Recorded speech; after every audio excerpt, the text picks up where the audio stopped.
I know what you love. I know what you dread.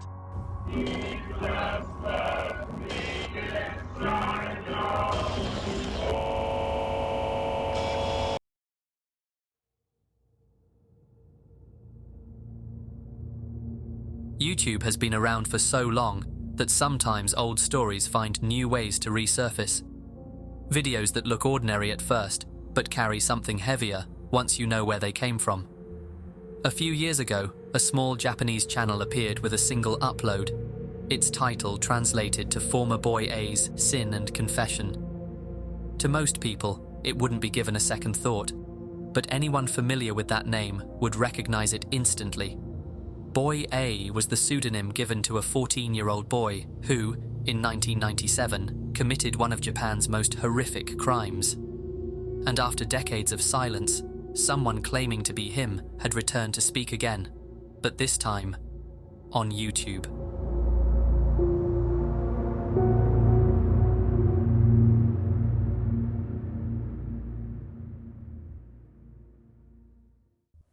We'll return after these messages.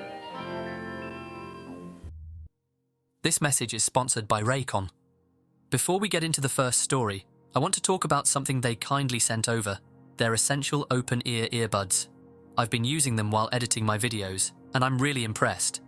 They sit comfortably and let me stay aware of what's going on around me without blocking everything out.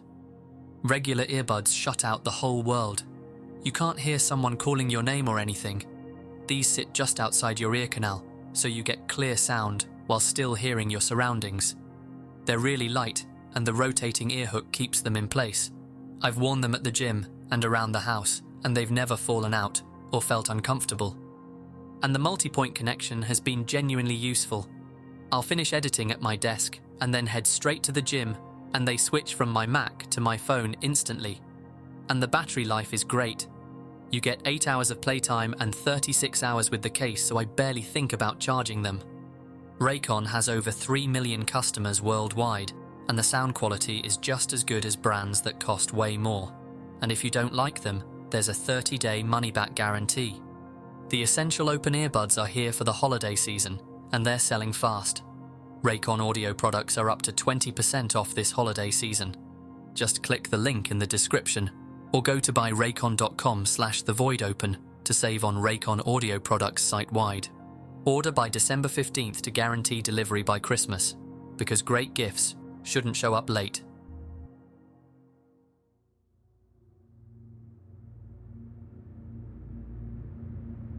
In 1997, a 14-year-old boy living in Kobe carried out a series of attacks that would become one of the most disturbing cases in Japan's history.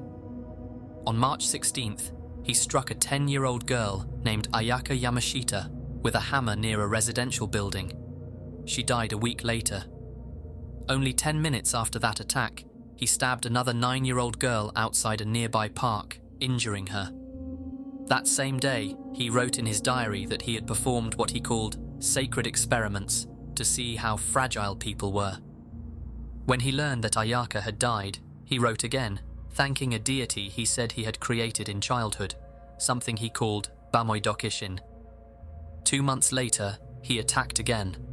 On May 24th, he met an 11-year-old boy named Jun Hasa and told him he wanted to show him a turtle. He led him to a wooded area and strangled him with his shoelaces. The next day, he returned to the scene, decapitated the body, and took the head with him. Early the next morning, he left the head outside the gate of a local junior high school. The eye sockets were empty, and each had X-shaped cut marks. The mouth was cut open to the ears, and there was a note on the tongue.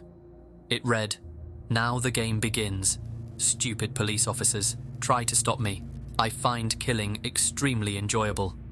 He signed it, Sakakibara, the school murderer. Police believed at first that the killer was an adult. The writing was formal, and the language seemed educated. But a few weeks later, they traced the note back to a 14-year-old boy named Shinichiro Azuma. When questioned, he confessed. He admitted to killing Jun Hase and Ayaka Yamashita, and to attacking several other girls. He even showed the police where he murdered Jun Hase, claiming he hid the body and returned with a handsaw and rubbish bag the next day to cut off the head and take it home. It's even reported he drank the blood he had collected in the bag, played with the head, and even ejaculated on it before cleaning it and disfiguring it. He was charged with murder and placed in a juvenile facility. Not much is known about his early childhood, but it's clear that his fascination with violence began young. He enjoyed playing with dangerous objects, writing that he could ease his irritation when holding a survival knife or spinning scissors in his hand. By elementary school, he was already torturing and killing animals. He once described lining up frogs on the road and running over them with his bicycle, and later admitted to mutilating cats and decapitating pigeons. Despite warnings from social workers that he was unstable, his mother pushed him to focus on exams and get into a good school. That pressure, mixed with his aggression and violent impulses, made it difficult for him to connect with anyone around him. Psychological evaluations later revealed that he showed signs of conduct disorder, depersonalization, and sexual sadism. He said that violence and death aroused him, and that he viewed people as vegetables, lacking any worth. In court, he expressed no remorse, claiming that the murders were justified. He was sentenced to an indefinite stay at a juvenile medical training school and finished his rehabilitation after 6 years, released at the age of 21. Under Japan's juvenile law, his identity was hidden, and from that point on, he was referred to as Boy A.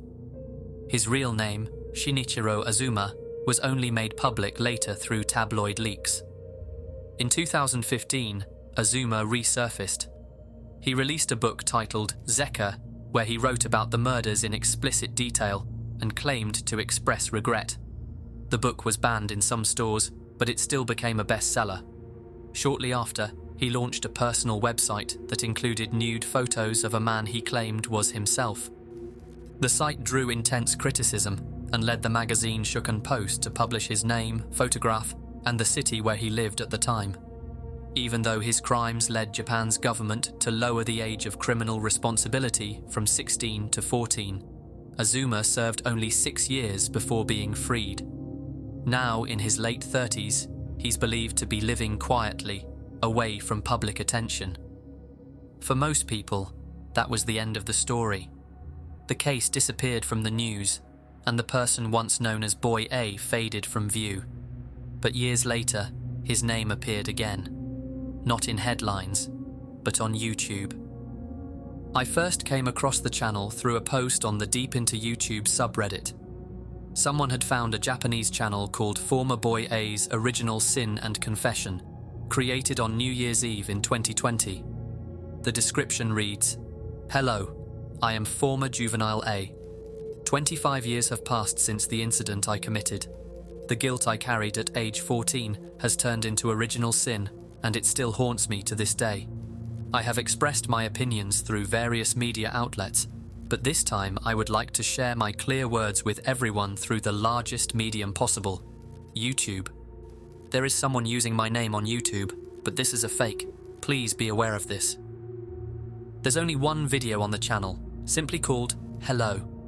A text-to-speech voice reads a message in Japanese, while a single symbol sits in the center of the screen, the same one that once appeared on his personal website where he posted the images of his supposed self. The video itself is only a minute long. こんにちは。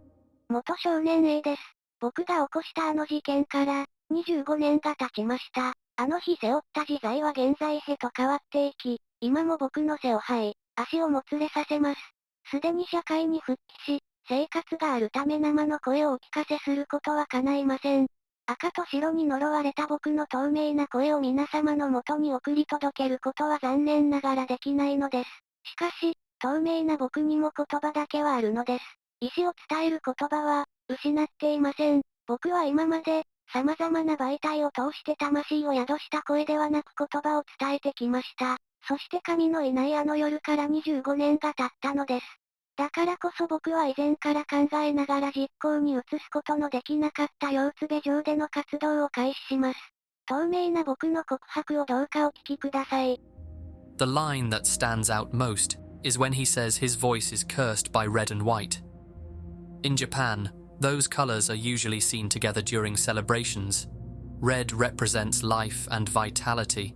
White is purity, but it is also used in funerals and mourning. Together they symbolize both life and death. So when he says he is cursed by red and white, it could be a way of describing that balance. The idea that he's alive, but bound to the deaths he caused. That what he did still follows him, even after 25 years.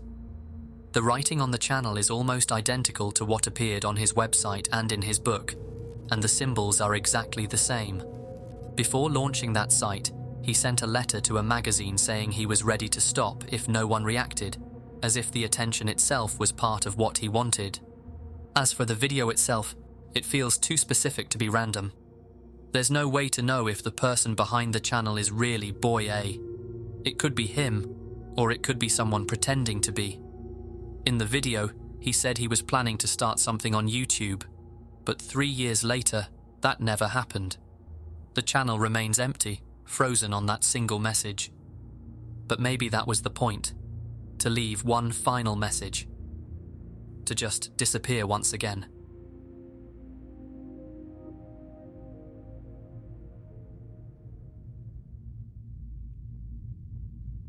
It isn't unusual to find old YouTube channels that were left behind. The site is filled with them. Small vlogs, home movies, and people talking to a camera in their bedroom, all forgotten as the years pass. Most of them disappear without anyone noticing. But sometimes, you come across a channel that feels different once you learn who it belonged to. A quiet collection of vlogs, drawings, and diary-style posts that seemed harmless at the time, but came from someone whose life was far more disturbing than anything he ever uploaded. And in this case, the channel wasn't abandoned because its creator lost interest. It stopped for a reason far darker than anyone could have expected.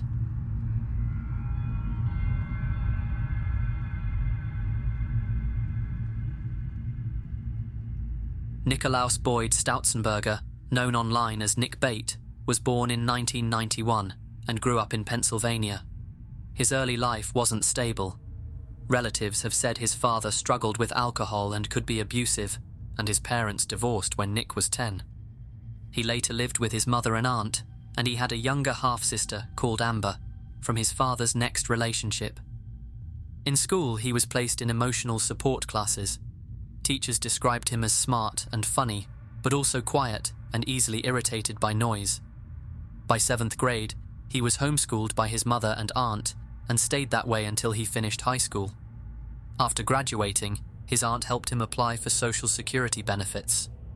Nick said online that he had autism, though a later psychiatric evaluation noted that he met cognitive milestones that some autistic individuals do not. He was diagnosed with anxiety and depression and took medication for both. He also talked openly about parts of his personal life that drew attention on the internet. He said he liked to cross-dress and wear women's underwear, with some of his earliest online activity going back to 2007 and 2008 on LiveJournal and DeviantArt. Around that time, he was noticed by users of 789chan, where his channel was discovered. The channel's name was DrNickalausBate, created in 2009. Most of the videos were simple vlogs, house tours of the trailer he lived in, clips with his family, and comedy-style skits. 2 years later, he created a second channel called Constant Butts, where he posted the same kind of content. Over time, viewers noticed how unusual his habits were. Nick often talked openly about not showering or brushing his teeth, and his videos showed the impact of that. His teeth were rotting, and 2 of his front teeth had been pushed backward. Nick also talked openly about being a coprophiliac, which is someone having an attraction to feces. Some of his videos even showed parts of his room covered in feces, and he even spoke about this on Twitter too. Viewers also commented on how unhygienic his living space was, and he spoke casually about it, in a way that made many people uncomfortable. He also said he didn't want a job, and wanted instead to be a house husband to someone underaged. And during a psychiatric evaluation in 2015, he even said he had experienced intrusive thoughts toward his mother, stepfather, and aunt during arguments at home, although he said he would never act on them. One of the people who appears most often in Nick's videos is his half-sister Amber. She shows up in multiple uploads, usually as the main focus of whatever he's filming. There's a video titled Amber's Birthday 2010, a simple home recording of her celebrating her birthday. Another upload is called LARPing with Amber, where the two are outside in the front yard playing with sticks. The description for that one reads, "I LARP with my half-sister just days before our sticks were tragically stolen from us by our douchebag mum because I'm too old to be playing with sticks. Dumb bitch." On their own, the videos just look like awkward vlogs with a younger sibling. But once you dig deeper into who Nick was online, they start to feel very different. Years before these uploads resurfaced, leaked Skype recordings from 2008 and 2009 showed him openly admitting his attraction to underage children. He argued that it should be normalized and legalized in the United States, but claimed he would never cross certain lines. But that claim wouldn't hold up. In April 2015, police arrested Nick and charged him with assaulting his half-sister. According to investigators, the abuse happened between 2009 and 2010, when she was only 5 to 7 years old. The exact same period when those innocent-looking videos were being uploaded. The abuse happened in a home in Manor Township, a second-class township in west-central Lancaster County, Pennsylvania. During the trial, she testified about what occurred, and prosecutors presented a transcript of an online chat where Nick described the abuse to someone else. The judge sentenced him to 16.5 to 40 years in state prison, ordering lifetime registration under Megan's law. He's since attempted to appeal his sentence 2 times, but both were denied. YouTube has a weird way of pulling you into someone's life without you even realizing it. In Nick's case, it meant watching a person who didn't care about how he looked, how he lived, or how he presented himself to the world. Someone who recorded moments of his life, with no filter or hesitation. But the part that stays with you isn't the mess, or the hygiene, or even the strange habits. It's knowing what was happening behind the scenes. Knowing that while he was uploading those harmless home videos with his younger half-sister, he was also doing things no one knew about. Things he had admitted to online, long before anyone realized how serious it really was. It makes those old clips feel different now. They look the same as they always did, but once you understand the context, it's impossible to watch them without feeling sick. His channel is still up. Some videos are gone, but many are still there, sitting exactly where he left them. A record of someone who treated YouTube like a diary, even as he carried the weight of something far darker. And sometimes that's the most unsettling part. Not what's filmed, but what was happening when the camera wasn't rolling.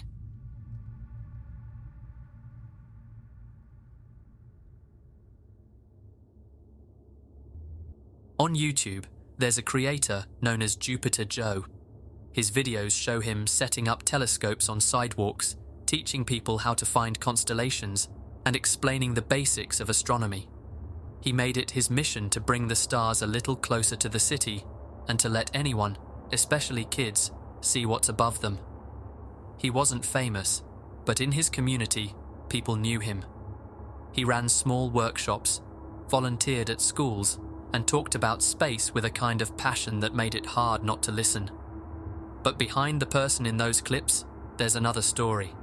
One that started long before his first upload, and ended in a way no one expected.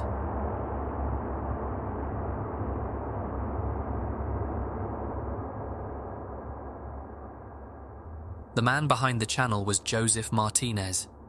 It has just under 300 subscribers and fewer than 25 videos. Most of them showed footage he filmed himself, like close-ups of the moon, shots of his days out stargazing, and even a clip of the International Space Station crossing the moon.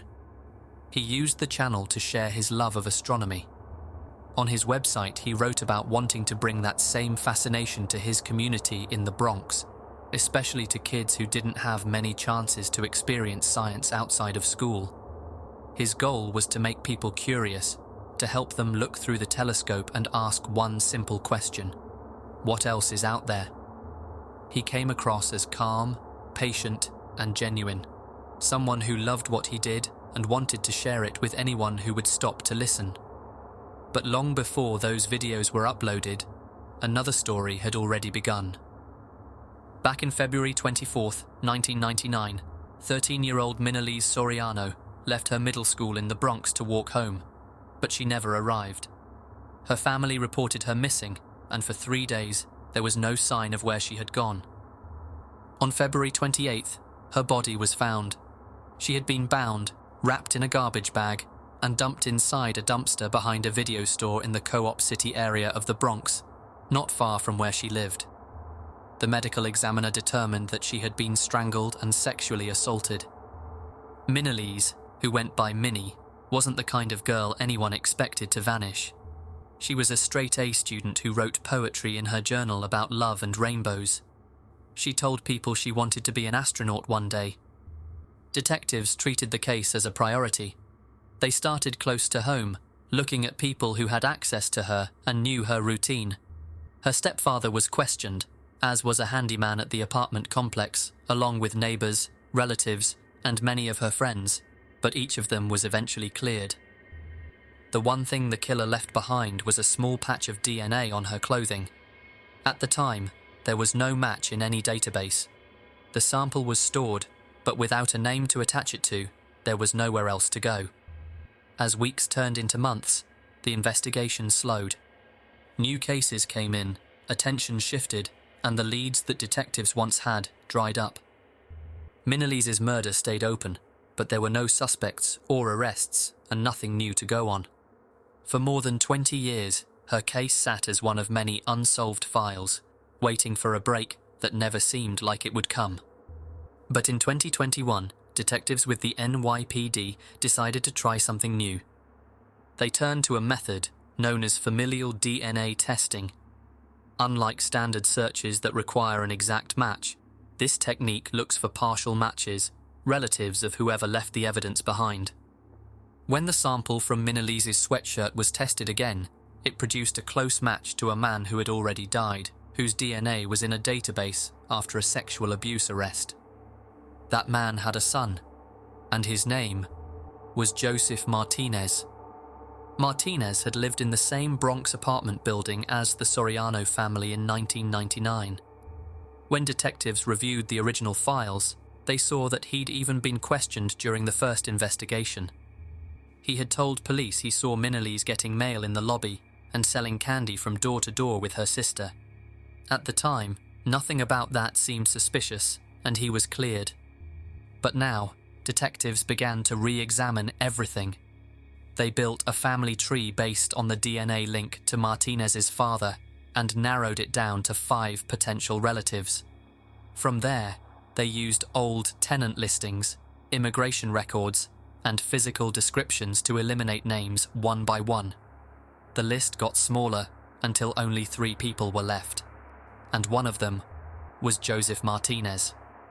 One detective posed as a mother looking to book an astronomy lesson for her daughter, meeting Martinez at a diner in New Rochelle where he was living at the time. After he left, she collected the straw he had used and sent it for testing, and the results came back conclusive. The DNA from Minalise's sweatshirt was an exact match to Joseph Martinez.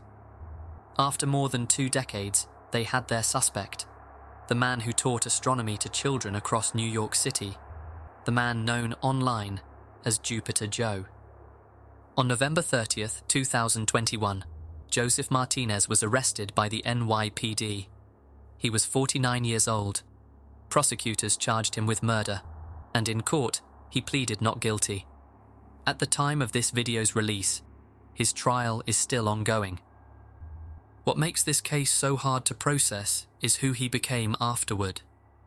A man who spent his nights teaching children about the stars, someone parents trusted, who encouraged kids to dream about space, all while carrying the memory of what he'd done to a 13-year-old girl who shared that same fascination. It's just as disturbing to think about how long this went unsolved. For more than 20 years, her killer lived freely, creating videos, running events, and meeting families who never knew who he really was. Watching his channel now feels different. The same voice that once talked about curiosity and wonder belonged to a man hiding the darkest secret imaginable, and he carried that secret for over 2 decades. But the truth never really disappeared. It just waited to be found.